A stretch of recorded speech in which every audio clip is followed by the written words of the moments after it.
Donc, bonjour à tous. J'espère que tout le monde va bien. Ok, on n'est pas beaucoup aujourd'hui. C'est bien correct. Il y a peut-être d'autres mondes qui vont arriver plus tard.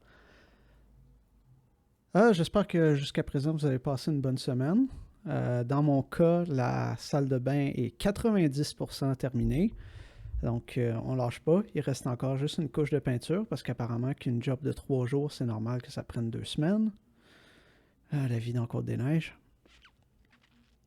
OK. Donc, aujourd'hui, comme vous avez probablement pu le voir à travers l'exercice que j'ai posté tout à l'heure, au lieu d'être un paquet d'exercices en vrac qui n'ont pas rapport entre eux, j'ai décidé de faire plus comme un projet. Donc, c'est ça que j'avais dit la dernière fois. On va essayer de plus en plus de bouger vers des choses qui se tiennent ensemble versus juste des petits exercices de 5 lignes qui n'ont pas de rapport. Ce qu'on fait essentiellement, c'est construire un histogramme de longueur de mots d'un texte. Donc, si j'ai un texte dans une langue naturelle, j'essaie de compter combien il y a d'occurrences de longueur de mots. Donc, j'ai combien de mots qui ont telle longueur, etc. Donc, d'abord, on va commencer par calculer la longueur des mots. Ensuite, on va bâtir l'histogramme lui-même, qui va être juste les données. Et enfin, on va les afficher, ou plutôt les formater de deux façons différentes. Un peu comme la dernière fois, cet exercice-là, il est un peu difficile. Je vous dirais que c'est niveau TD. Là. Un problème comme ça, je pourrais vous demander ça dans un TD, puis ce serait très raisonnable. Ce serait peut-être pas un TD au complet, parce que c'est pas vrai que ça vous prendrait comme 6 heures à régler, mais c'est pas fait pour être réglé en 5-10 minutes. Un peu comme on a fait comme la dernière fois. Fait que c'est sûr que plus j'utilise des exemples difficiles en classe, moins c'est interactif dans le sens que vous êtes... Je ne peux pas juste vous laisser 5 minutes puis comme la moitié de la classe est capable de le faire en 5 minutes. Je sais que ce n'est pas le cas. Mais en même temps, je me dis que d'un point de vue pédagogique, plus je vous donne des exemples difficiles, plus ça va vous aider à étudier. Parce qu'après ça, si vous en avez besoin, si vous sentez que vous en avez besoin, vous pouvez toujours aller les refaire par vous-même chez vous. Donc, pas être obligé de les faire en même temps que moi, vu que de un, je vous donne toujours les réponses après le cours. Et de 2, ben, le cours est enregistré. Fait que si mes explications qui vous intéressaient, vous avez juste à aller les regarder. Donc, on va commencer ça. Tout d'abord, nombre de lettres d'un mot. Donc, comptez le nombre de caractères alphanumériques d'une string. Donc, alphanumérique veut dire alphabétique et numérique, autrement dit des lettres et des chiffres. Ça exclut justement la ponctuation, les espaces blancs. Puis là, je fais un petit exemple. Si j'ai une phrase, typiquement, j'ai une phrase qui va finir avec une ponctuation, mais on ne va pas mettre un espace entre le dernier mot et le symbole de ponctuation, à moins que ce soit un 2 points. Le 2 points, c'est pas mal la seule exception. Et les guillemets français, mais bref. Si j'ai, par exemple, une fin de phrase normale, comme ici, là, mettons, j'ai nombre de lettres du mot « point », mais on s'entend que le dernier mot, c'est « mot », point, mais il y a juste « mot » M-O-T qui compte là-dedans. Donc, « mot », point, ça compte pour 3 lettres. Donc, vous comprenez le principe. Puis ici, je vous dis, vous pouvez utiliser alnum pour déterminer si un caractère est alphanumérique ou pas. Donc ça, c'est relativement facile. Si on essaye d'en faire un exemple vite, je vais le faire de 2 façons. D'abord, aujourd'hui, on se rappelle qu'on est dans le chapitre 5.2. On est en train de finir les structures de contrôle, les structures de répétition. Alors oui, il y a beaucoup de boucles, il y a beaucoup de if là-dedans, mais je vais essayer d'un peu plus faire de listes en compréhension. Tu sais, là, le truc où je faisais... puis d'ailleurs, je pense que j'en ai des exemples ici. Là. Quand on bâtit une liste avec une book for à l'intérieur des crochets, puis ça génère automatiquement une liste, on va essayer d'en faire des exemples avec ça aujourd'hui. Donc, OK, obtenir le nombre de lettres d'un mot. Fait que mettons que je veux juste commencer par avoir un nombre de lettres. Donc, je vais commencer par faire ça égale 0. Puis ensuite, je vais bien sûr passer à travers le texte. Donc là, ici, on assume que ça, c'est un mot. Hein. Ce qu'on nous passe en paramètre, on assume que c'est un mot. Fait qu'on va passer à travers chaque lettre du mot.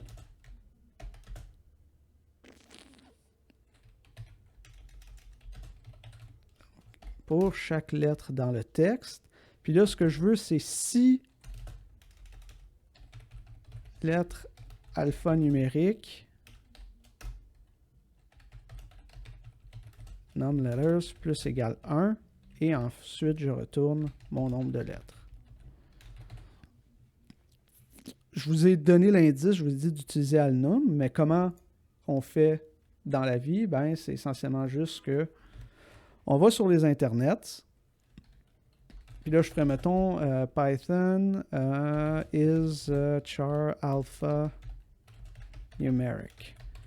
Puis là, les internets vont me dire que je peux utiliser isalnum. Puis là, ils vont me dire comment utiliser isalnum ou isalpha. Je fais ma string.isalpha ou .isalnum. OK, on va essayer avec ça. Fait que si ma string, c'est non pas le texte au complet, mais juste la lettre que j'ai ici. Isalnum, comme ça. Puis mettons que je me mets un petit print ici. Get num letters. Puis je ferai, mettons, hello, point. Donc je devrais avoir 5 lettres. On va mettre ça comme fichier de départ. Et ça me donne bel et bien 5. Donc 5 lettres.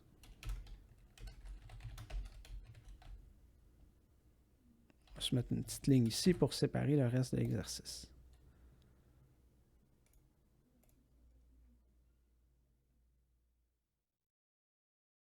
Ça, c'est bon.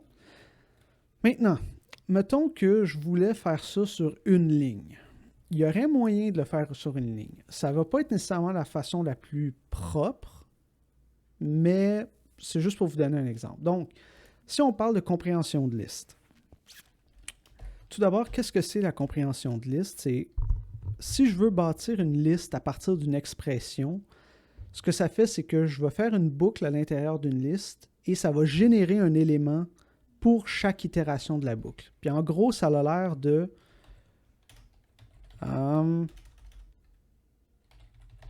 une variable égale des crochets, donc avec une liste.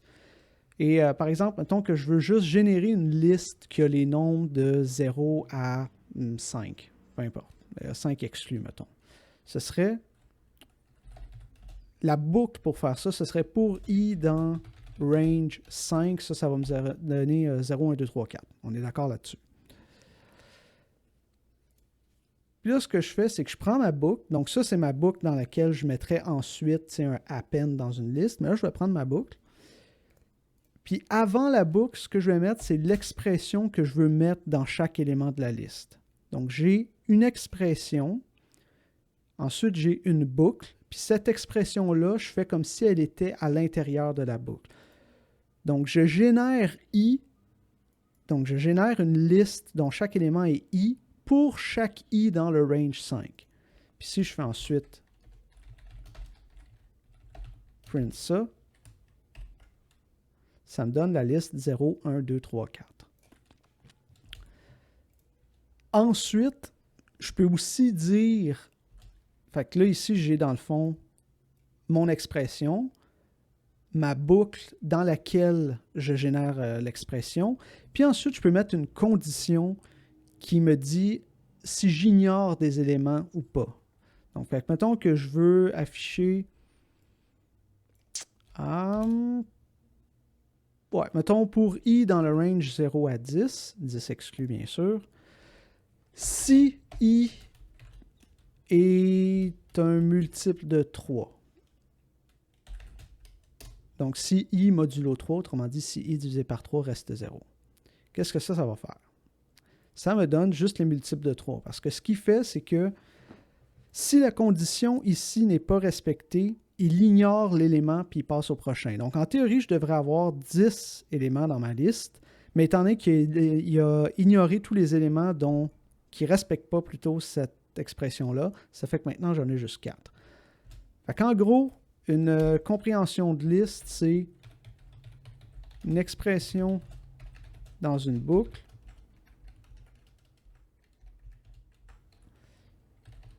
une boucle, puis une condition d'ajout des éléments. Ça, c'est en gros une compréhension de liste. Ensuite, vous pouvez avoir des boucles imbriquées à l'intérieur, donc on pourrait avoir une double boucle. Puis habituellement, ce qu'on fait pour ça, c'est qu'à l'intérieur de l'expression ici, on va générer une liste pour ensuite la développer. Mais on va s'en tenir juste à une boucle à un niveau pour l'instant. Et nous, on va revoir les listes puis les dictionnaires, puis on va rentrer un peu plus là-dedans éventuellement. Donc ça, c'est une compréhension de liste. Fait que si j'utilise ce concept-là, ce que je pourrais faire ici, puis encore là, je ne dis pas que c'est la bonne façon de faire, je dis juste que c'est une façon de faire si vous voulez avoir l'air intelligent pour tout faire le problème en une ligne, c'est qu'on pourrait dire, je vais construire une liste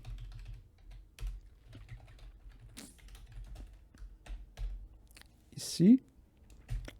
Je vais construire une liste dans laquelle je mets quelque chose. Fait que ici, je vais mettre none parce qu'on s'en fout. Fait que j'ajoute un élément dans la liste pour chaque... Fait que ici, là, je refais ma boucle que j'ai faite là qui passe à travers mon texte. Comme ça. Donc, j'ajoute un none dans ma liste pour chaque char qui est dans le texte. Puis là, ensuite, je vais me servir du troisième élément de la compréhension de liste ici, qui est la condition. Si char est alnum, ici, comme ça. Donc, la condition que je mets là, elle s'applique à l'intérieur de la boucle. Donc, c'est pour ça que dans la condition, je peux mettre la variable itération que j'ai ici. Fait que là, ce que ça va me faire, ça, c'est que ça va me donner une liste d'éléments vides, mais qui a la taille du nombre de lettres du texte. Donc, si j'ai l'exemple que j'avais fait ici, j'ai hello point, donc autrement dit, j'ai 5 lettres, j'ai 6 caractères, mais j'ai 5 lettres, ça va me retourner une liste de 5 none. Mais moi, ce que je veux, c'est retourner la taille. Je veux retourner le 5, je ne veux pas retourner une liste. Mais ce que je peux faire, c'est prendre la longueur de cette liste-là. Comme ça. Puis là, ici, je pourrais faire, mettons, get num letters, hello point. Mettons que je prenne ça. Ça me donne bel et bien 5. Fait que ça, c'est un exemple d'utilisation. C'était pas le meilleur exemple parce que c'est pas comme si c'était vraiment si brillant que ça de construire une liste juste pour retourner sa taille. Puis c'est pas super performant parce que maintenant, il faut que je construise une liste, puis c'est minimalement coûteux de construire une liste versus juste incrémenter un nombre. Mais ça vous donne un exemple. Fait qu'on peut faire des trucs intelligents comme ça avec la compréhension de liste. Donc, j'ai mon expression. Ici, mon expression, j'ai mis none parce que je me fous de ce qu'il y a dedans. Fait que j'ai mis none parce que none, ça ne coûte rien à construire. Pour chaque élément dans mon texte, seulement si l'élément est alphanumérique. Donc, ça, c'est une façon de le résoudre. Donc, ces deux façons-là sont équivalentes. Celle-là a l'air un peu plus verbeuse parce qu'elle a plus de lignes. Tu sais, j'ai une boucle, tout ça. En fait, le if ici, je pourrais l'enlever. Fait qu'au lieu de faire if equal numLetter plus égale 1, je pourrais faire numLetter plus égale 1 if char.isAllNum else 0. Ou, ça c'est un truc que je fais quand même assez souvent, puis c'est correct. Si vous voulez incrémenter de 1 ou de n selon une condition, vous pouvez prendre l'expression booléenne que vous avez ici. Donc ça, c'est une expression booléenne qui retourne vrai ou faux. Vous avez vu l'expression booléenne en INF 1500. Et vous la convertissez en entier. Donc false se convertit à 0, true se convertit à 1. Donc vous faites plus égale 1 quand ça est égal à true, puis plus égale 0 quand ça est égal à false. Donc ça marche aussi. En C++, c'est un truc que j'ai quand même tendance à faire très souvent. En Python, peut-être un peu moins, mais c'est très valide aussi.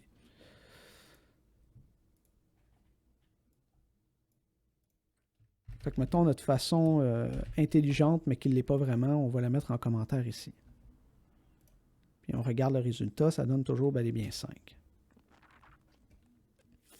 Fait que ça, ce serait pour résoudre le problème d'obtenir le nombre de lettres d'un texte. Mais ça, c'est juste pour un mot. Moi, ce que je veux, c'est prendre un texte, puis savoir le nombre d'occurrences de chaque longueur de mot.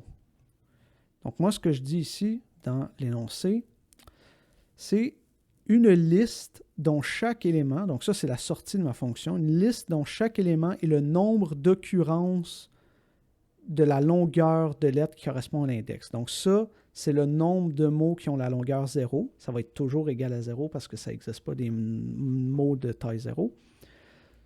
Ça, c'est le nombre de mots dont la taille est 1, nombre de mots dont la taille est 2. Donc vous voyez, ça c'est l'index 0, 1, 2. Donc le mot avec taille 0, 1, 2. Vous comprenez le principe. Fait que si je regarde cette phrase-là, j'ai 0, 1, 2, 3, j'ai un mot de 3 caractères, donc c'est le the ici. J'ai deux mots de 4 caractères, donc c'est scum et stop que là, et ainsi de suite. Donc moi, c'est ça que je veux retourner. C'est une liste comme ça, où chaque élément il a le nombre d'occurrences des mots de cette longueur-là. OK. Je dis dans l'énoncé, les mots de taille 0, on les retourne, mais toujours égal à 0. Fait que c'est sûr que mon histogramme, je vais commencer par me bâtir un histogramme qui va être une liste. Une liste dont le premier élément est 0. Puis c'est éventuellement ça que je vais retourner. Oui, je sais, je suis très bon pour trouver des exemples. Ce que je veux ensuite, assez évidemment, c'est passer à travers mon texte pour compter le nombre de mots. Mais là, l'affaire, c'est que mon texte, je n'ai pas encore séparé en mots. Tout ce que j'ai, c'est mon texte au complet. Mettons que je fais get num letters sur texte, ça va me retourner le nombre de lettres qu'il y a dans le texte au complet. Ce n'est pas ça que je veux. Je veux d'abord le séparer en mots, puis passer à travers chacun des mots. Ben, moi, bien sûr, je sais comment faire. Puis je vous donne des indices ici à la fin. Hein, je vous parle de split, je vous parle de join, de isAlpha, etc. Mais mettons que je regarde encore là sur les internets. Python, split words, split text into words. Puis là, on me donne, par exemple, je peux faire text.split. Fait que là, je regarde c'est quoi Python split. str split.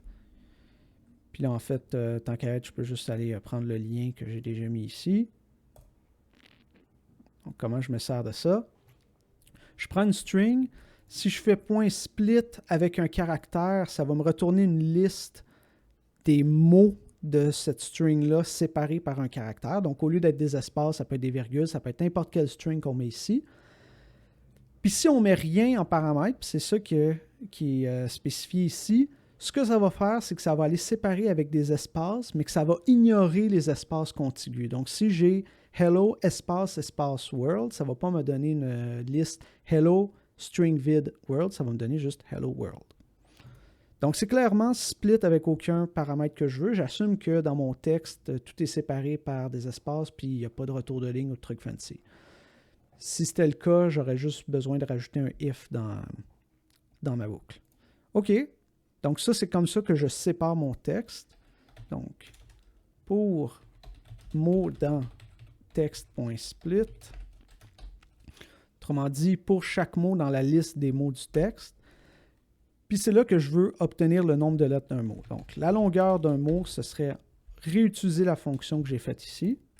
Donc, getNumLetters word. Fait que ça va me donner le nombre de lettres ignorant les ponctuations et compagnie de ce mot-là. Puis là, ce que je veux, c'est que si... Mettons que je vais juste d'abord ici écrire histogramme. Je mets l'index, parce qu'on se rappelle que l'index représente le nombre d'occurrences des longueurs de chaque mot, là. Donc, plus égale. Encore là, je vais utiliser le même truc que j'ai fait aussi où je convertis en int. Donc, j'incrémente seulement si la longueur n'est pas à 0. Parce que comme j'ai dit, je veux que l'élément 0 reste à 0. Mais là, l'affaire, c'est que ma liste, elle a seulement un élément à date. Je ne peux pas juste... C'est pas comme un dictionnaire, pour ceux qui savent c'est quoi. Je ne peux pas juste mettre un index qui n'existe pas, puis la liste va se redimensionner automatiquement. Ça ne marche pas comme ça. Mais je ne peux pas savoir exactement j'ai combien d'éléments dans ma liste, parce que mon histogramme va être aussi gros que le plus long mot du texte. Or, je ne sais pas d'avance c'est quoi le plus long mot du texte. Il faudrait que je passe à travers mon texte pour savoir c'est quoi le max. Faire une liste que cette taille-là pour ensuite repasser au travers et faire l'histogramme, ce n'est pas efficace. Fait que ce qu'on va faire, c'est qu'on va redimensionner l'histogramme à chaque fois. Pour ceux qui s'en rendent compte tout de suite, oui, le numéro serait clairement plus facile et plus pertinent à faire avec un dictionnaire plutôt que de le faire avec une liste, mais on n'a pas encore vu les dictionnaires, puis je préfère rester avec des choses qu'on connaît, vu qu'on va voir les dictionnaires la semaine prochaine de toute façon. Donc, si j'ai plus de place dans ma liste, donc si pas assez de place, autrement dit, je veux aller mettre des éléments dans un index qui n'existe pas encore,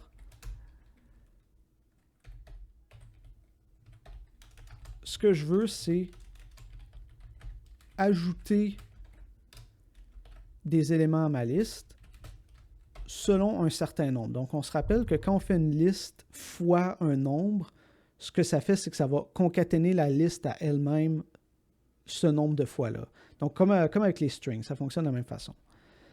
Maintenant, qu'est-ce que ça veut dire j'ai plus assez de place? Mais c'est si length, qui est l'index que je vais utiliser dans ma liste, est plus grand ou égal à la longueur de ma liste, qui est l'histogramme. Donc, comme ça. Puis combien d'éléments je veux rajouter? Ben, je veux rajouter la différence entre ma longueur et mon histogramme. Donc, par exemple, si j'ai une liste comme ça de 3 éléments et que je veux aller écrire au 5e élément, donc autrement dit à l'index 4, donc j'ai besoin de me rajouter 2 espaces. Ben, me rajouter 2 espaces parce que je veux aller mettre quelque chose à l'indice 4. Donc, ce que je veux faire, c'est, ou en fait, je vais m'en rajouter 3, ça va être encore plus clair si je veux y aller à l'index 5. Fait que ce que je veux, c'est 5 hein, l'index auquel je veux aller, moins 3, la taille de la liste courante, plus 1, puis ça me donne le nombre d'éléments que je dois ajouter. Donc 5 moins 3, ça fait 2, plus 1, ça fait 3, je vais rajouter 3 éléments. Donc c'est exactement ce que je fais. Je fais length moins la longueur de mon histogramme jusqu'à présent, plus 1, puis je fais fois des listes de 0 parce que je veux que tous mes éléments soient initialisés à 0. Fait que là, maintenant, ma liste va avoir la bonne taille. Puis les éléments qui sont vides, ben, ils vont juste avoir 0 dedans, puis c'est ça que je veux. Puis ça va me donner mon histogramme. Fait que si je regarde comment ça se passe, fait que mettons que je le fais avec quelque chose de simple pour commencer. Donc, get, comment ça s'appelle ma méthode?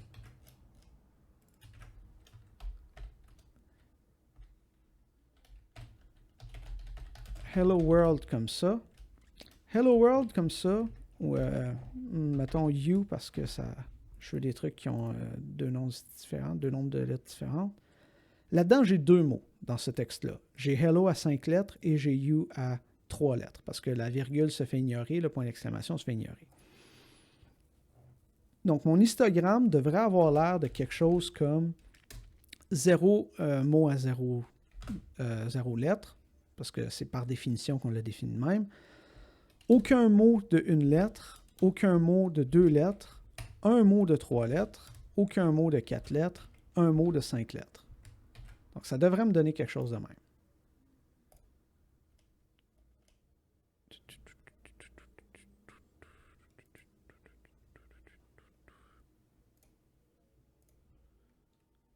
Oh, yeah, right. J'ai oublié une parenthèse. Toujours oublié une parenthèse. OK, donc ça me donne 0, 0, 0, 1, 0, 1, 0, 0, 0, 1, 0, 1. OK, ça c'est bon. Mais comment ça se passe spécifiquement? Là, ce que je vais faire, c'est que je vais le débugger, qui est une chose que vous pouvez faire. Bien sûr, l'interface de débogage, c'est complètement dépendant de l'environnement. Là, je suis dans Visual Studio. Donc, je vais rentrer dans ma fonction. Fait que là, je suis à ce point-là. Donc, vous voyez la petite flèche qu'il y a là. Ça, c'est le point où je suis dans mon exécution.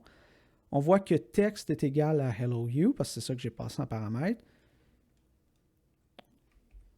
Puis là, on va rentrer dans la boucle. Donc, pour chaque mot. Donc, le premier mot, c'est hello, virgule.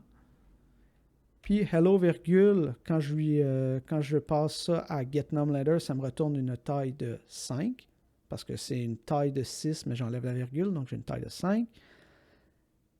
Là, mon histogramme est égal à quoi? Il est égal à liste de 0. Donc, j'ai clairement pas la place pour aller mettre les mots de 5 lettres. Fait que là, ça va rentrer dans mon if.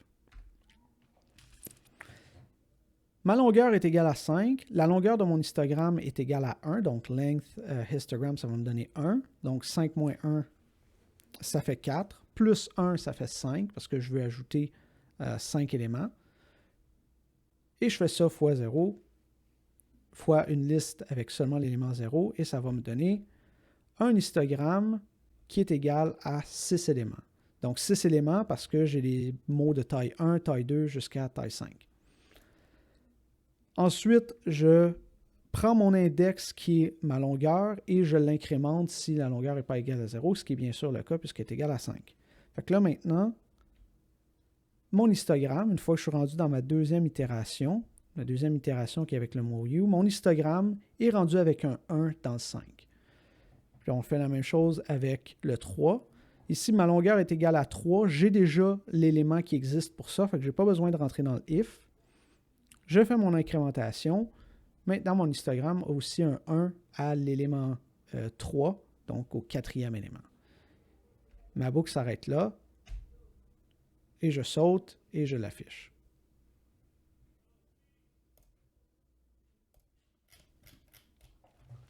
Donc ça, ce serait pour obtenir l'histogramme des longueurs de mots. Il y aurait moyen de faire ça un peu différemment. Comme je vous dis, si on utilisait un dictionnaire, ça n'aurait pas besoin d'exister. Puis dans le fond, ce que je ferais, c'est que quand je veux afficher mon dictionnaire, ben, les éléments qui sont à 0, Donc là, ici, j'ai juste 2 éléments qui ont des trucs remplis dedans, hein, qui sont différents de 0. J'ai l'élément 3 et l'élément 5. Les autres n'existeraient juste pas, puis quand je les affiche, ben, je fais juste comme une vérification manuelle de est-ce que l'élément existe ou pas, puis s'il n'existe pas, il est égal à 0. Ce serait une façon de faire. Mais là, on va le faire. Mais là, comme j'ai dit, on le fait avec des listes.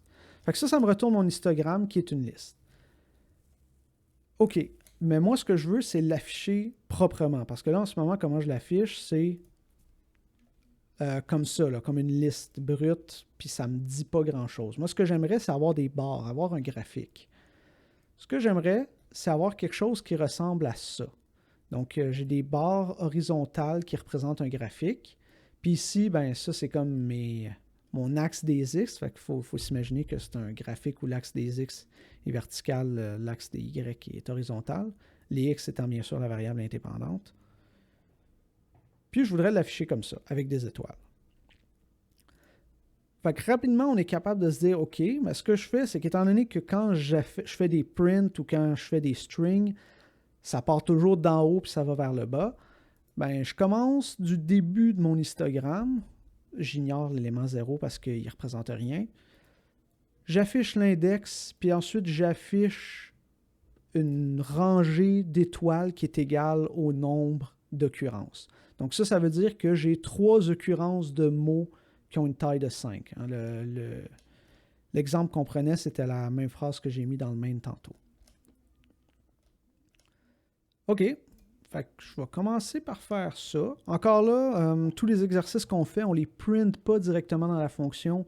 On retourne une string juste parce que ça rend les tests plus faciles à faire. Puis ici, j'ai déjà mis une constante qui représente c'est quoi le caractère que vous devez utiliser dans le graphique. Fait que je vais clairement me servir de cette constante-là. OK, donc pour chaque élément de l'histogramme,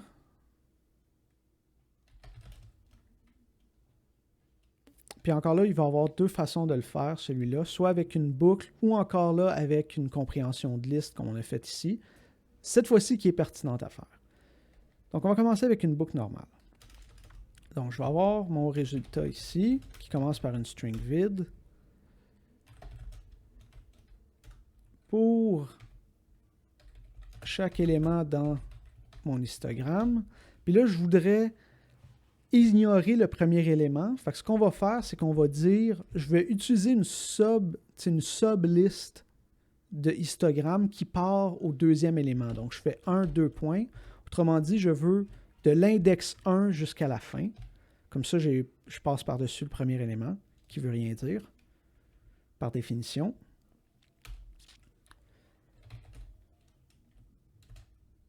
Là, mon result, ce serait tout d'abord ce truc-là formaté.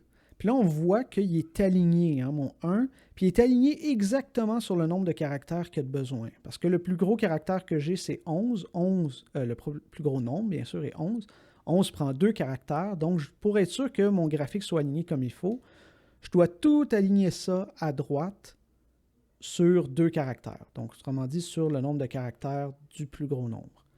Ben, le nombre de chiffres, finalement. On va y revenir à ça. Fait que pour l'instant, on va juste aligner ça sur, mettons, 4 caractères pour ne pas se casser la tête, parce que c'est très peu probable qu'il y ait des nombres qui aient plus que 9000, des mots, qui ont plus que 9000 caractères. Fait qu'on va commencer par ça. Fait qu'on se rappelle comment formater une string. On ferait F. Là, ce que je veux ici, c'est mon élément. Fait que moi, en fait, ce que je veux ici, c'est mon index. Fait que si élément, quand je fais une itération comme ça, ce que ça va me donner, c'est, mettons que ça, c'est ma liste. Ben, mon premier élément, ça va être 0. Mon deuxième, ça va être 0. Troisième, ça va être 1, 2, 3, 0, 1, 1, etc. Mais moi, ce que je veux, c'est aussi avoir l'index. Fait que je vais regarder encore là sur les internets. En Python, loop index element list, quelque chose de même. How to loop with indexes. Oui, si on a besoin d'index, ok, je pourrais utiliser range, puis ensuite toujours faire les crochets, mais je pourrais avoir un lm puis un i en même temps, autrement dit avoir l'élément et l'index, si j'utilise enumerate.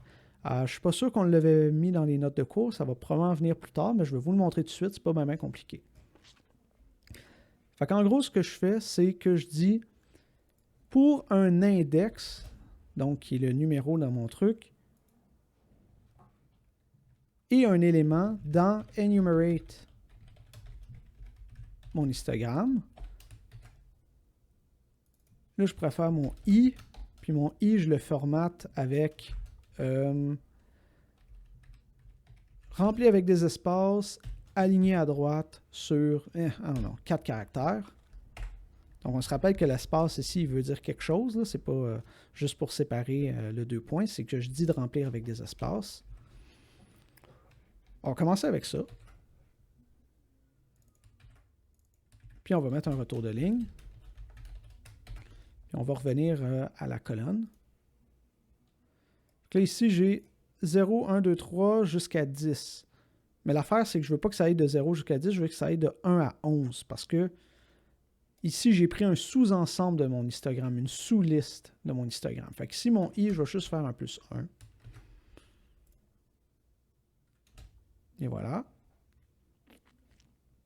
Parce que c'est ça, ou bien je prends mon histogramme au complet, je prends mon i, et ici, je rajoute un if, mettons, i égale 0, continue. Donc, je préfère ça aussi. Continue, ce que ça veut dire, comme vous l'avez vu dans les notes de cours, c'est que quand j'arrive à une instruction continue, ça ignore le reste de la boucle, ça revient ici à la prochaine itération. Donc, c'est comme s'il n'y avait plus rien dans le reste de la boucle. À ne pas confondre avec break qui arrête la boucle. Donc, continue, c'est passe à la prochaine itération. Fait que maintenant, je préfère ça. Si je vois qu'est-ce que ça donne.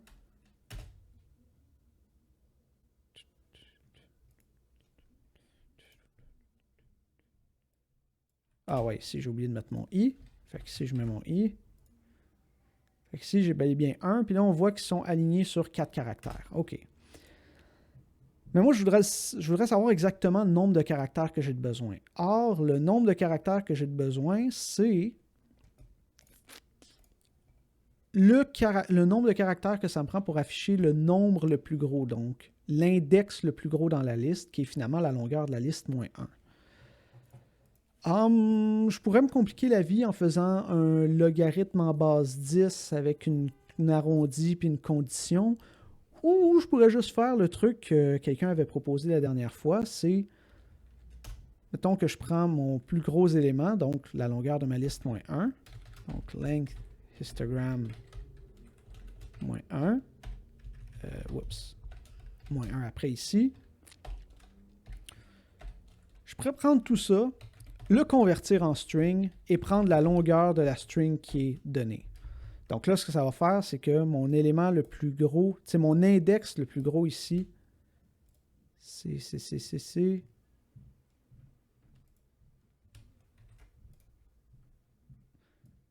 11. Donc 11, c'est finalement la taille qui est 12 moins 1. Si je le représente en string, ça va me donner les lettres 1, 1, donc ça va me donner 2. Donc la longueur de la string va me donner la longueur appropriée. Puis ça, ben, ça pourrait être mon alignement. Donc ça serait mon alignement. Puis ici, au lieu de mettre 4, je pourrais mettre directement dans une sous-expression. Donc étant donné que je suis à l'intérieur du truc de formatage, il faut que je mette une sous-expression. Alignment comme ça. On voit ce que ça donne.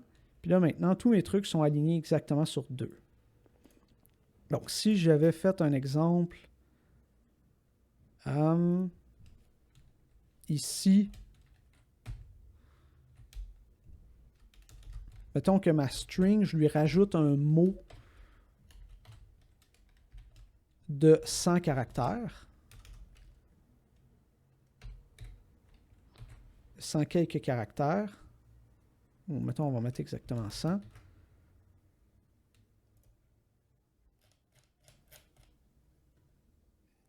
On va voir qu'ici, il va les aligner sur 3 caractères. C'est exactement ce que je veux. Je veux exactement l'aligner sur le nombre que j'ai de besoin.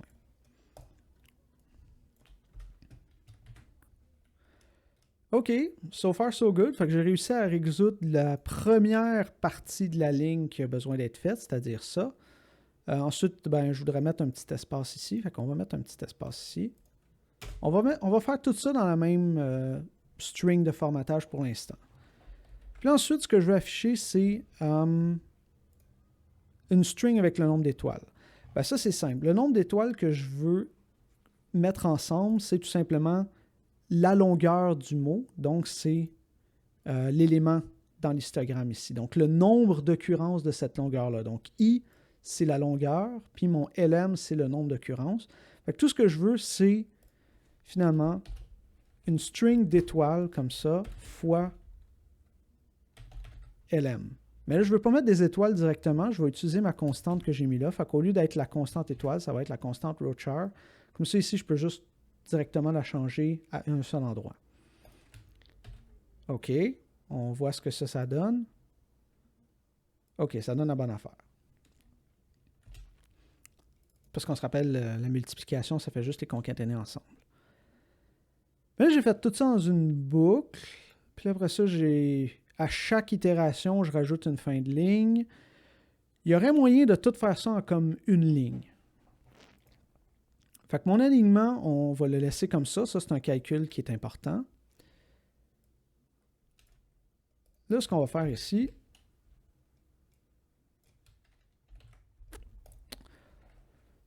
mettons que je me construis une liste qui représente chacune des lignes que j'ai besoin d'afficher ici, là, que j'ai besoin de formater. Donc ça, espace 1, ce serait une ligne. Puis ce serait un élément dans une liste, ce serait le premier élément. Ensuite, 2, espace 2, ou en fait, espace 2, ce serait mon deuxième élément. Espace 3, espace étoile, etc., ce serait mon troisième. Puis une fois que j'ai cette liste-là de mes lignes, je voudrais essayer de les mettre ensemble. Je vais commencer par construire la liste. Donc, mettons mon result ici, ce serait une liste. Puis ma liste, ben, je prends ma boucle que j'ai déjà fait. Je prends la condition de boucle que j'ai mis là ici. Donc ça, c'est la façon avec laquelle je veux passer à travers ma liste. Ça, ce serait mon expression. Donc ça, c'est ce qui représente la ligne que je veux mettre. Puis, je n'ai pas besoin de condition parce que je veux mettre toutes les lignes. Non, pardon.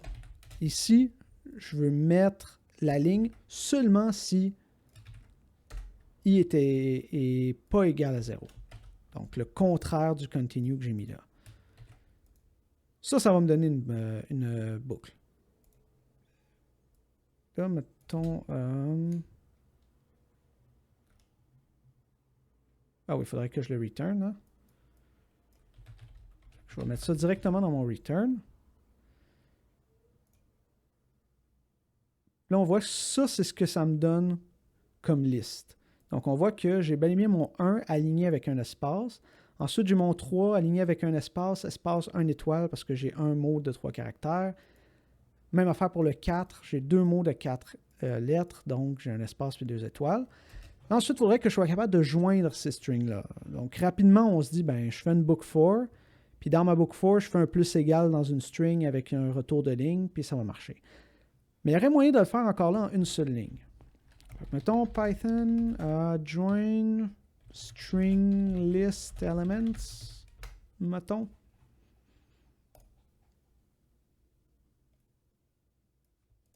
Puis là, qu'est-ce que je peux faire? Je peux faire join apparemment. OK. Fait qu'on va regarder comment fonctionne join. C'est pour ça que je vous avais donné comme l'indice dans le readme ici. Donc si je regarde join, qu'est-ce que fait join? Join, c'est... Je prends une string qui représente un caractère avec lequel je veux joindre les éléments d'une liste. Je fais point join à ce caractère-là, puis ensuite je mets une liste, puis ça va les mettre ensemble en mettant ce caractère-là entre chacun. Donc si je fais un exemple vite ici, ce serait, mettons, que j'ai la liste AAA.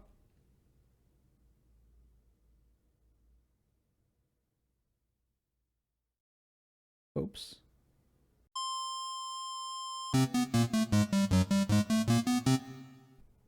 Well, j'ai un peu de troubleshooting à faire tout à l'heure.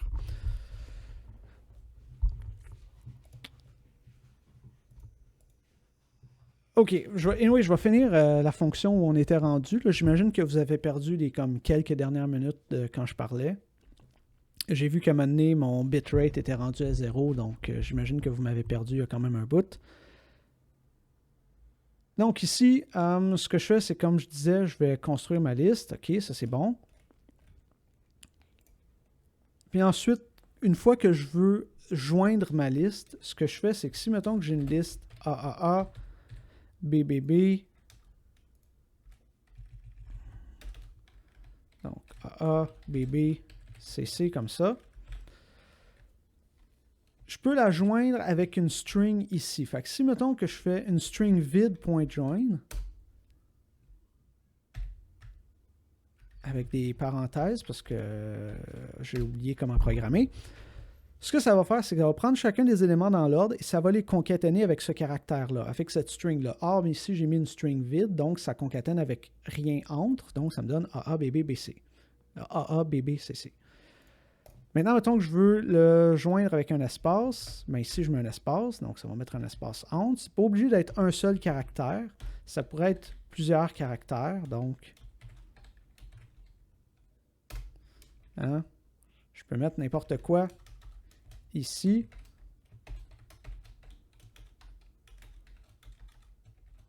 Puis ça va le joindre. Je peux aussi mettre un retour de ligne. Puis c'est ça qui m'intéresse, c'est si je mets un \n, ça va mettre un \n entre chaque élément de la liste. Donc, puis là, ben, mettons que je fais print, ça va me les mettre chacun sur une ligne. C'est clairement ça que je veux. Donc, je vais prendre la belle petite liste que j'ai ici et je vais faire un join avec un retour de ligne. Join. Et ça me fait exactement ce que j'ai de besoin. Puis là, maintenant, tout ça, c'est plus nécessaire. Fait que là, finalement, je me retrouve avec une fonction qui a essentiellement deux lignes. Je pourrais la mettre sur une ligne en prenant cette expression-là et la mettant directement dans alignement. Donc, comme ça ici. Fait que là, je me ramasse à avoir ma fonction au complet qui avait une belle boucle sur une ligne. Là, ensuite, on peut se poser la question, oui, OK, j'ai l'air intelligent d'avoir fait tout ça sur une ligne, mais est-ce que c'était vraiment nécessaire et est-ce que ça aide à la lisibilité? Parce que c'est toujours ça, la première préoccupation. Moi, je dirais que non. Je trouve que ça, comme on l'avait il y a 30 secondes, où je mets mon alignement dans une variable et ensuite j'utilise cette variable-là à l'intérieur, c'est plus lisible que de mettre tout sur une ligne parce que ça fait une ligne qui est vraiment dense, vraiment verbeuse, ça aide pas à lire le code. Fait que moi, je dirais que ça, c'est une façon assez intelligente de le faire. Ça, c'est mieux que ça, par contre. C'est plus pythonique parce que j'utilise une compréhension de liste et j'utilise un join plutôt que de faire un append à la main. Donc ça, on pourrait dire que c'est la bonne façon de faire. C'est quand même assez concis. Je pense que vous êtes d'accord. Il est déjà rendu passer 5h30. Ça fait déjà 1 heure qu'on est là-dessus. Donc, on va prendre une pause d'une dizaine de minutes. Là, fait que, mettons, il va être 37. On va revenir à 45, mettons. Puis, on va faire les deux dernières. La dernière, en fait, si on a le temps. Celle-là est un petit peu plus compliquée, mais on devrait être capable de passer au travers. Est-ce qu'il y a une différence de vitesse entre les deux? Probablement négligeable. Il doit y avoir une différence, mais d'un point de vue algorithmique, on a le même nombre d'opérations. Fait que s'il y a une différence de vitesse entre les deux, c'est plus pour des éléments d'implémentation, genre il y a une liste qui va être redimensionnée de façon plus optimisée qu'une autre ou quelque chose comme ça. Mais non, je dirais en principe, d'un point de vue algorithmique, les deux sont pareils.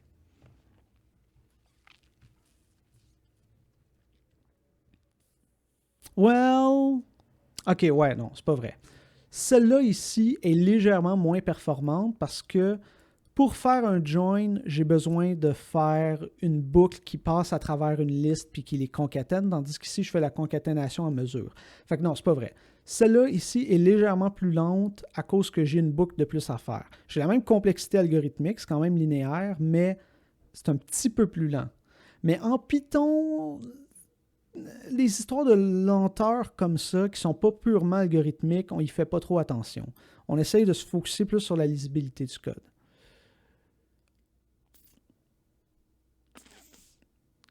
Est-ce que c'est avantageux? Comme j'ai dit, c'est pas la chose la plus importante. Surtout à votre niveau, commencez pas à essayer d'optimiser comme ça dans votre tête. La première optimisation que vous faites doit être algorithmique. Or, dans ce cas-ci, je passe à travers une liste de façon linéaire, donc c'est correct. Puis sinon, ben, je ferais juste faire ça, mais 2 fois, c'est encore correct. Si vous aviez maintenant passé à travers la liste, puis genre pour chaque élément, vous passez à travers une autre liste, puis là, vous ramassez avec une complexité quadratique, là, ce serait un problème. Mais en Python, commencez par juste optimiser de façon algorithmique. Puis ensuite, si vous avez des problèmes de performance, vous optimisez de façon un peu plus manuelle. Mais ça, c'est beau puis c'est facile à lire. Tandis que ça, c'est un peu plus verbeux, même si c'est un peu plus performant, il y a plus de chances de faire des erreurs. Fait que c'est pas mal la leçon à retenir de ça. Donc, comme je disais, on va se retrouver, mettons à E40. Là. On va se laisser un bon 10 minutes parce que moi-même, j'ai besoin de m'étirer les jambes un peu. Fait qu'on va se revoir à E50, pardon. E40, c'est dans une minute. Donc, on se revoit à E50. Et oui, on va avoir de la musique.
Donc, bonjour à tous.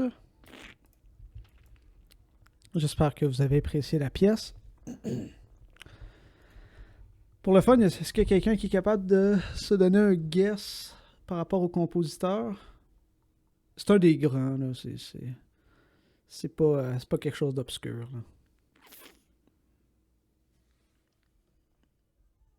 là. Plutôt que ça.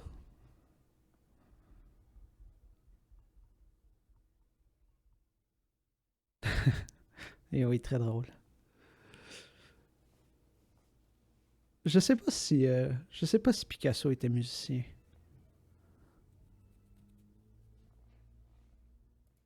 Probablement qu'il devait l'être, un peu comme tout le monde, là. Non, c'était Beethoven, la sonate numéro 30 pour piano. Donc, c'est une des celles qui est un peu moins connue parce qu'il l'a écrit beaucoup plus tard dans sa vie. Donc, c'était quand il était comme dans la cinquantaine, quand il avait écrit ça. Puis, je sais pas, c'est quelque chose qui n'est pas joué souvent. On dirait que les gens veulent pas beaucoup les jouer, les sonates de Beethoven qu'il a écrit plus tard. Ils jouent tout le temps sur celles qui sont plus vieilles. Sont peut-être un peu moins expérimentales. Puis, je sais pas, les gens trouvent ça plus confortable. Ah, cette fois-ci, je ne devrais pas me faire copyright claim parce que j'ai utilisé l'enregistrement du récital de doctorat de Jesse Plessy, qui est un pianiste à l'Université de Montréal, qui a fait son doctorat en piano à l'Université de Montréal. D'ailleurs, j'étais là au moment de cet enregistrement-là. J'étais allé à son récital, qui d'ailleurs, honnêtement, une des meilleures expériences musicales que j'ai eues de ma vie, là. Ce gars-là est un excellent pianiste. Donc, c'est pour ça que je me suis dit, je pourrais vous le partager avec vous. Donc, le dernier numéro, en fait, la dernière fonction à régler qui est loin d'être la plus facile, je veux faire la même chose que j'ai faite ici, donc un histogramme avec des barres qui représentent les occurrences de chaque longueur de mot. Mais cette fois-ci, je veux le faire de façon verticale. Donc, à la façon plus traditionnelle qu'on fait des graphiques, c'est-à-dire l'axe des X horizontal, l'axe des Y vertical. L'affaire, c'est que quand j'imprime ou que quand je construis des strings, je les construis de gauche à droite, du haut vers le bas. Tandis que ici, on dirait que c'est plus comme construit de gauche à droite, du bas vers le haut. Ça pourrait être problématique, mais on va y penser. Il y a plusieurs façons de régler le problème. Je vais prendre la façon qui est peut-être la plus analogue à si on faisait des prints directement, parce qu'il y aurait moyen de juste se faire ici un tableau de string avec juste des espaces, puis avec des coordonnées, aller mettre les barres, puis aller mettre les lignes aux bons endroits. Mais ce qu'on va faire, c'est qu'on va la construire, cet affichage-là, donc cette série de lignes-là, de string-là, on va la construire du haut vers le bas, puis on va voir comment on fait ça. Ça va nous faire pratiquer un peu plus les boucles dans plusieurs sens. OK. Donc, moi, comme j'ai dit, on part du haut. On va commencer par construire cette ligne-là. Mais cette ligne-là, dans le fond, elle représente la ligne la plus haut dans le graphique. Elle représente le haut du graphique. Donc, pour être capable de dessiner cette ligne-là, il faut que je sache d'avance c'est quoi la taille du graphique. Or, pour savoir la taille du graphique, c'est quoi la hauteur de la plus haute colonne. Fait que je vais commencer par faire ça. Je vais commencer par trouver c'est quoi la hauteur maximale du graphique. Donc, la hauteur du graphique, c'est l'élément maximal de mon graphique. Donc ici, ce graphique-là, c'est 0, 0, 1, 2, 3, 0, 0, 1, 1, 0, 0, 0, 1, 0, 0. Vous comprenez le principe.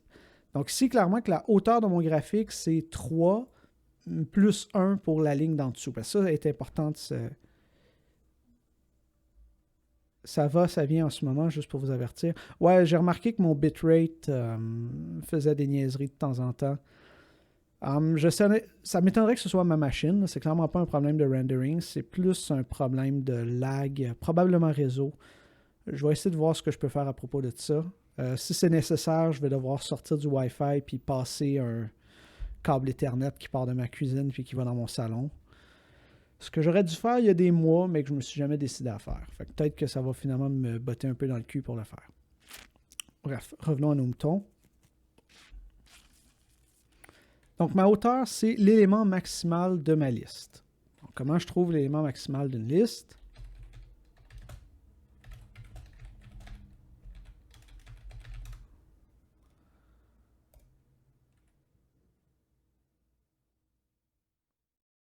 C'est avec max. Puis c'est pour ça que je vous avais donné, bien sûr, la référence ici de la fonction max dans la librairie standard de Python. Donc c'est ça, on lui passe une liste, puis ça va me retourner l'élément qui est le plus grand. Or, c'est exactement ce que je veux. Donc max histogram. Donc ça me donne la hauteur, du moins des colonnes de mon graphique. Ensuite, j'ai l'autre ligne en dessous. OK, OK. Là, ensuite, ce que je veux faire, c'est afficher chacune des lignes un par un. Mais l'affaire, c'est que si je passe à travers mon histogramme, donc je pars du début de mon histogramme, ça, c'est la première ligne de mon histogramme. Ça, c'est la deuxième ligne de mon histogramme. Moi, ce que je veux, en fait, c'est passer à travers chacune des lignes de mon histogramme, en fait, chacun des éléments de mon histogramme, et afficher une barre ou un espace selon la colonne, selon la valeur de la hauteur de chacune des colonnes. Donc, ce que je voudrais faire, dans le fond, c'est pour chaque élément de mon histogramme, donc ça, on se rappelle, chacune des colonnes est un élément de la liste. Pour chacun des éléments de la liste, affiche un espace ou une barre selon est-ce que cette colonne-là est assez haute pour être affichée à cette hauteur-là. Donc, si ici, je suis à la hauteur 0, 1, 2, ceux qui sont affichés à la hauteur 2, c'est ceux qui ont une hauteur, c'est les colonnes qui ont une hauteur de 3 et plus. Ici, à cette hauteur-là, donc à la hauteur 1, c'est tous ceux qui ont les colonnes qui ont une hauteur supérieure ou égale à 2. Donc, pour la hauteur 1, la ligne 1, j'ai besoin de ceux qui sont supérieurs ou égales à 2. Et ainsi de suite là, pour la dernière aussi. Mais l'affaire, c'est que je ne veux pas partir d'en bas, je veux partir d'en haut. Moi, ce que je veux ici, c'est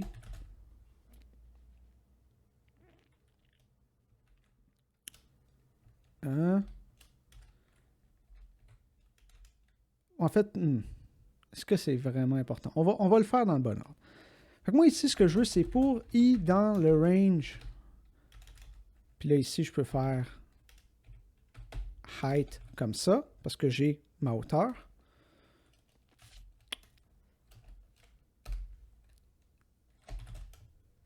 Si histogramme i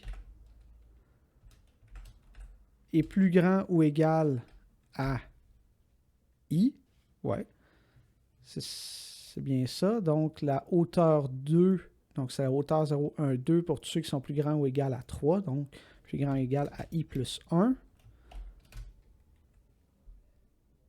Ici, ben, j'ajoute une barre. Puis sinon, c'est un espace. Là, on s'entend que ce n'est pas du vrai code là, que j'écris là. C'est juste comme conceptuellement, c'est ça que je dois faire. OK. Je vais me construire une string. Là. Ultimement, je veux mettre ça dans des strings. Fait que je vais me mettre une string ici. Mais là, l'affaire, c'est que ici, donc pour chacune des rangées, ce que je veux, c'est passer à travers mon histogramme. Donc, for lm in histogram.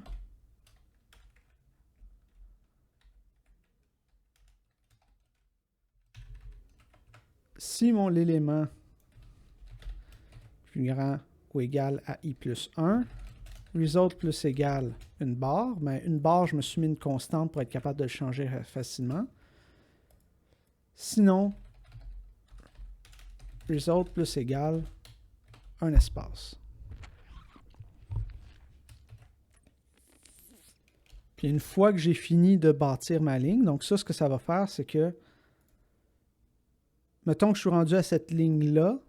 Là, ça passe à travers mon histogramme. Fait que là, ça passe à travers l'axe des X ici. Puis ça fait, est-ce que cette colonne-là se rend jusqu'ici? Non, je mets un espace. Est-ce que cette colonne-là se rend jusqu'ici? Oui, je mets une barre, etc. Donc ça, c'est une façon de faire. Puis là, ensuite, quand j'ai fini de bâtir ma ligne, bien, je vais rajouter un retour de ligne. Turn plus égal backslash n comme ça.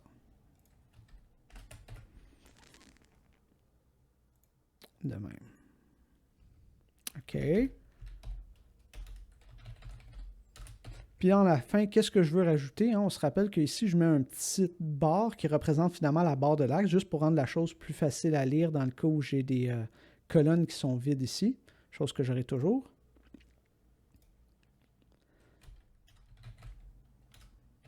Result plus égal. Puis là, ici, je me suis mis une constante pour le caractère, là, qui est finalement un overscore. Donc, c'est une barre vers le haut pour qu'elle colle le plus possible ici les barres. Donc, je fais mon line char. Mon line char fois la largeur de mon histogramme. Or, c'est quoi la largeur de mon histogramme? C'est la grandeur de la liste qui représente l'histogramme. Donc, list histogram.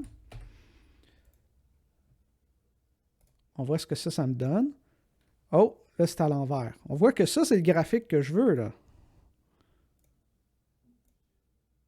Mais il est à l'envers. Comment? Parce que j'ai dit, ici, je pars de 0 dans la hauteur.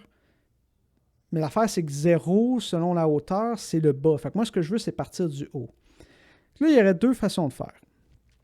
Pour passer à travers un range de valeurs en décrémentant, on peut soit utiliser range comme ça. On se rappelle que range, en réalité, c'est valeur de départ, valeur d'arrivée, mais d'arrivée exclue,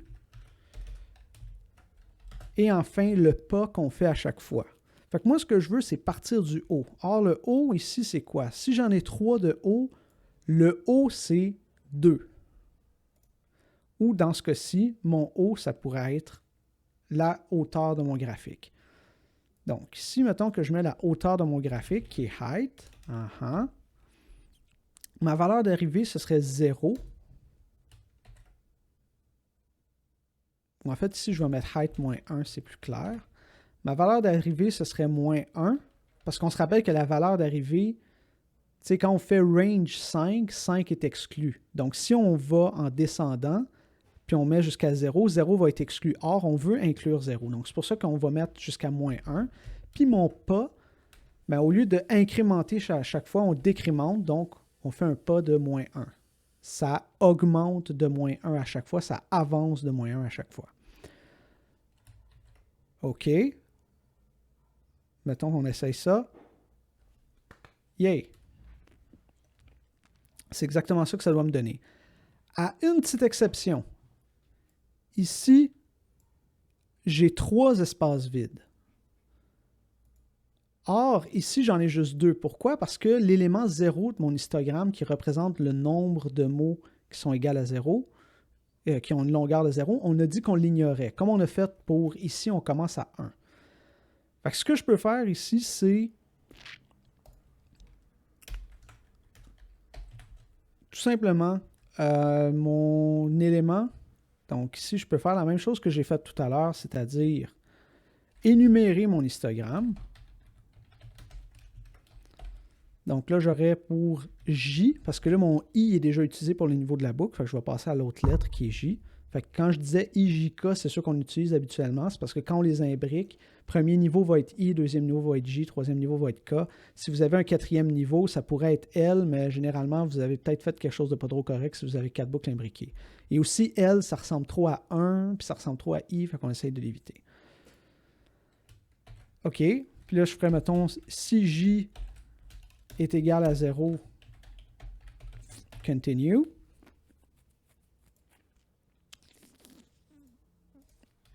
Avec un 2 points, bien sûr. On voit ce que ça fait. OK, ça marche. Fait que là, j'ai mon graphique. T'sais, si on regarde comme ça, là, ça, c'est bel et bien le graphique que je voulais obtenir.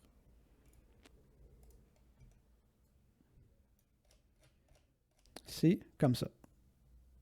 Donc ça, c'est bon. L'affaire, c'est qu'il y aurait moyen de faire ça avec le même truc qu'on a fait ici, là, en faisant un join sur une liste, parce qu'on remarque qu'ici, il y aurait moyen de bâtir cette liste-là à partir de boucles qu'on a là, puis de les mettre ensemble par la suite.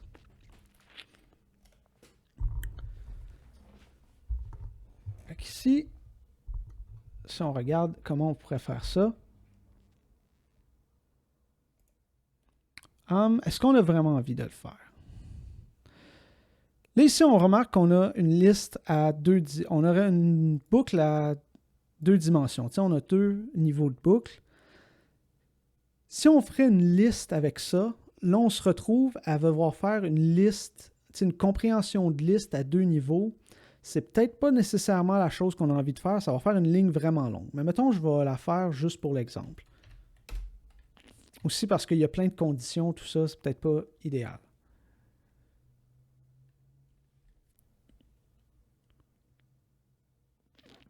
Donc ici. Puis en passant, ici, vous avez remarqué que mon plus égal avec un if, ce serait peut-être un petit peu plus clair si je le faisais. Encore là, on essaye d'être pythonique, puis les expressions conditionnelles, c'est très pythonique. Else, espace. Déjà un petit peu plus lisible. Je ne sais pas si c'est le bon niveau d'indentation.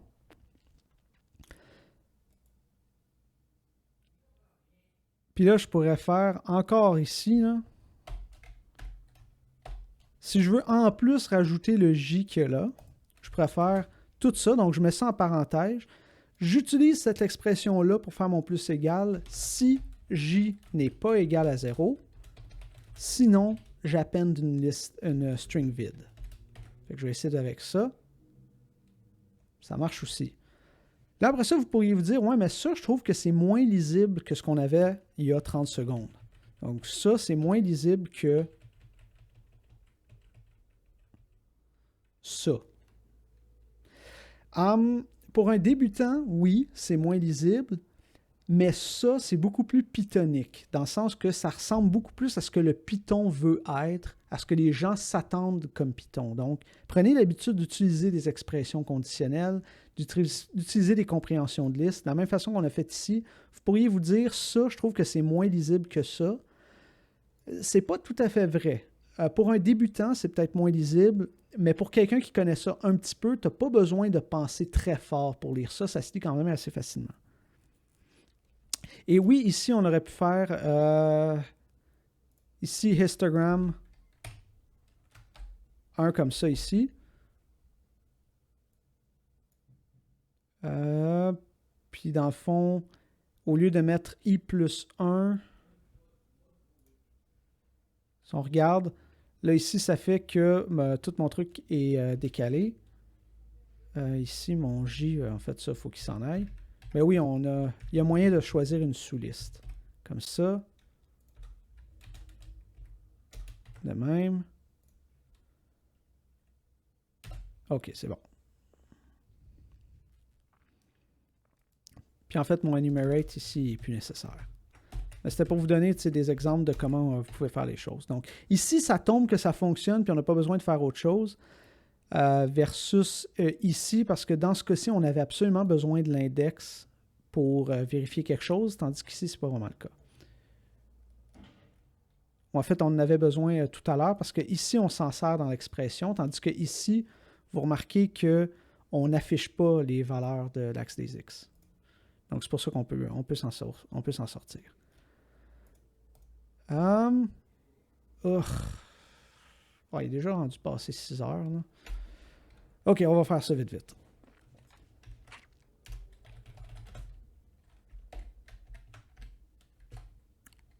Donc, moi, ce que je veux, c'est une liste. Donc, je vais commencer par bâtir chacune de mes lignes. Puis chacune de mes lignes, ce serait... En fait, ça serait... J'essaie de penser à la bonne façon de vous le montrer plutôt que d'avoir une ligne qui est ça de longue et qui ne se lit pas. OK, la bonne façon de faire serait probablement de séparer ça en sous-fonctions. Or, on n'a pas vu les fonctions, même si on en fait depuis le début, on n'a pas vraiment vu les fonctions.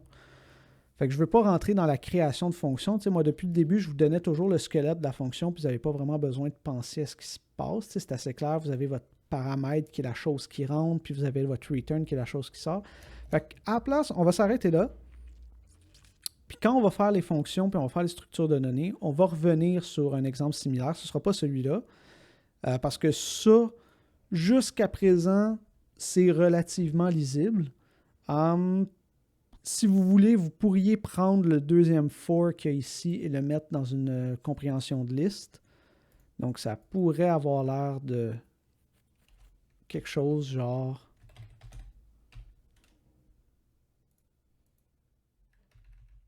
result plus égal. Puis là, je ferais join.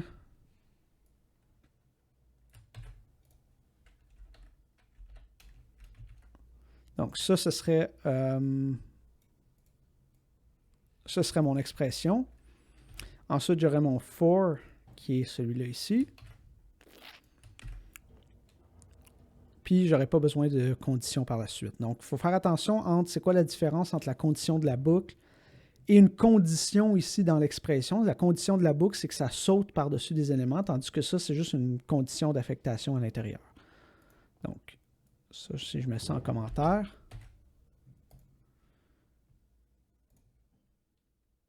Ça marche aussi. Donc, ça serait une façon de le faire. Puis ensuite, ben là, ici, le plus égal, je peux juste rajouter un retour de ligne ici.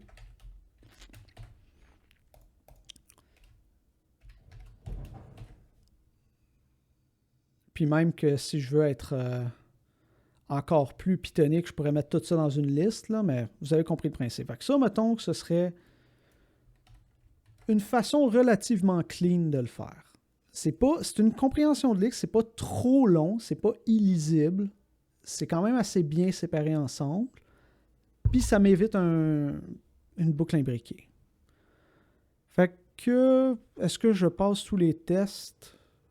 Il y a bonne chance que... Oh, je les ai passés tout d'un coup, j'ai pas fait de typo. OK. J'attends les questions parce qu'on a fini l'exercice. Donc, comme vous avez vu, l'exercice était peut-être un petit peu plus compliqué que ce qu'on fait, mettons, dans les quiz. C'était définitivement plus compliqué que vos questions de quiz. C'était, comme j'ai dit, niveau TD. Question d'examen. Est-ce que ça pourrait être quelque chose qui serait dans l'examen?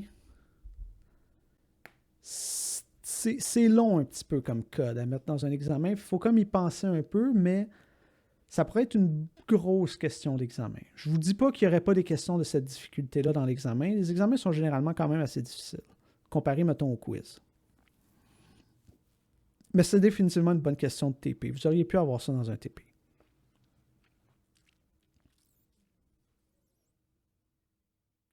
Ah ben oui, en passant, est-ce que je vais mettre les réponses sur GitHub? Oui, je vais faire comme j'ai fait la semaine dernière. Je vais prendre tout ça, je vais le mettre dans exercice version prof. En fait, je vais le faire maintenant. Puis ensuite, je vais updater tous vos repos.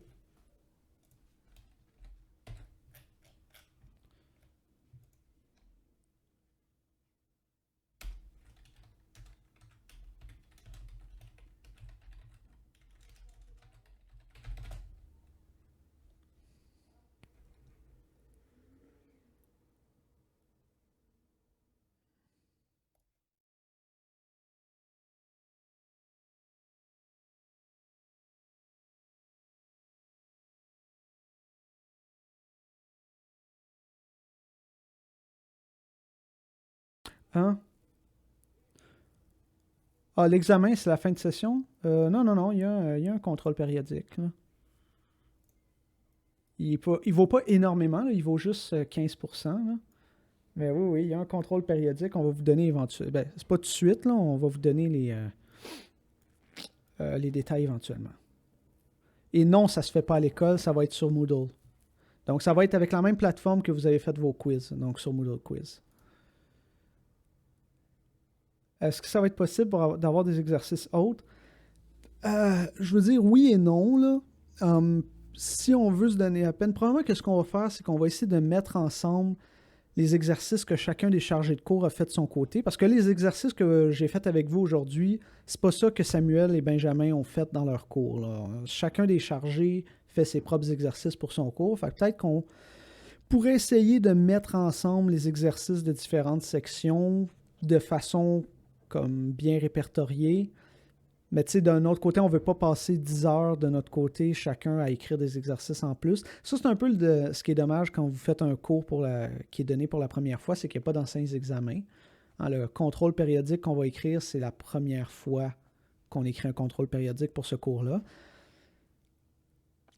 Euh, Puis, ben, je veux dire, on a tous chacun déjà écrit des contrôles périodiques. Là. Moi-même, j'ai donné INF 1005C, INF 1010, qui est dans le fond l'équivalent C++ de ce cours-là.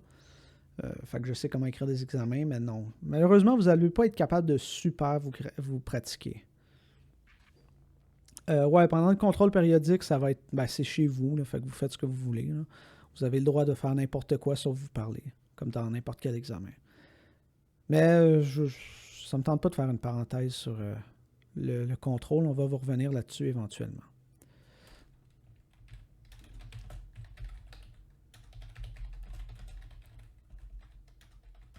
On compte.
En passant, je parle pas parce que je suis juste en train de régler les trucs que je vais ensuite mettre sur GitHub pour vous. Là.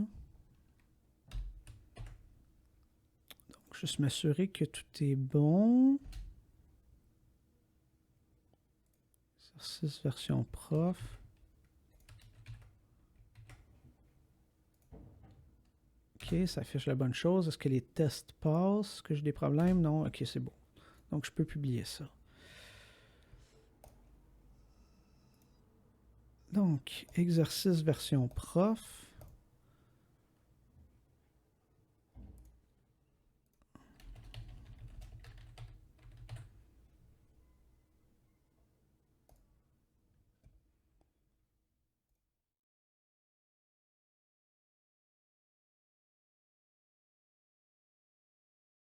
Mhm.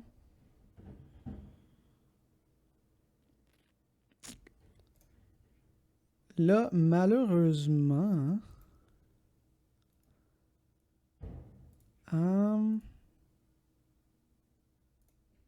ouais, ça, malheureusement, il y a quelqu'un qui a fait une erreur. Je pense qu'il y a un des chargés qui a mis des repos privés. Puis ce que ça a fait, c'est que les opérations qui étaient faites par GitHub nous coûtaient des minutes. Puis là, ça fait que je pense qu'on est presque à court de minutes. Fait que ça se peut qu'il y ait des affaires qui ne marchent pas nécessairement d'ici le mois d'octobre. Parce que je pense qu'on a quasiment dépensé toutes nos minutes. Update derived template repos. Juste m'assurer que j'ai les bons filtres pour pas briser les repos de tout le monde comme la dernière fois. CH2 exercice tiret, CH2 exercice, ok c'est beau.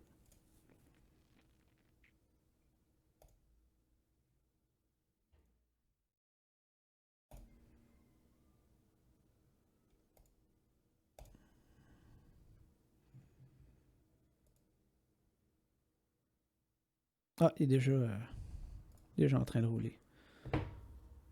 Ça devrait être fait bientôt, là. Donc, je sais pas, il n'y a pas l'air d'avoir d'autres questions. Non, il n'y a pas l'air d'avoir d'autres questions. OK. Fait qu'on a fini pour aujourd'hui. D'ailleurs, on a pris quand même pas mal de temps. Je me posais la question cette semaine, là. Je pense qu'on est dû pour une nouvelle intro.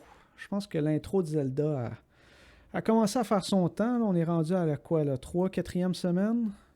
Ça fait un bout qu'on est pogné avec celle-là. Ouais, c'est ça, on est rendu à la 4e semaine. En fin de semaine, je pense que je vais faire une nouvelle intro. Puis juste pour le fun et pour en même temps me mettre un peu de pression pour le faire rapidement et non pas passer 5 heures à faire du montage dans DaVinci Resolve, je vais streamer le processus de création d'une intro. Donc, je vais faire ça samedi, probablement en après-midi. Là, je ne pourrais pas vous dire quand. Pour le 35e anniversaire de Mario.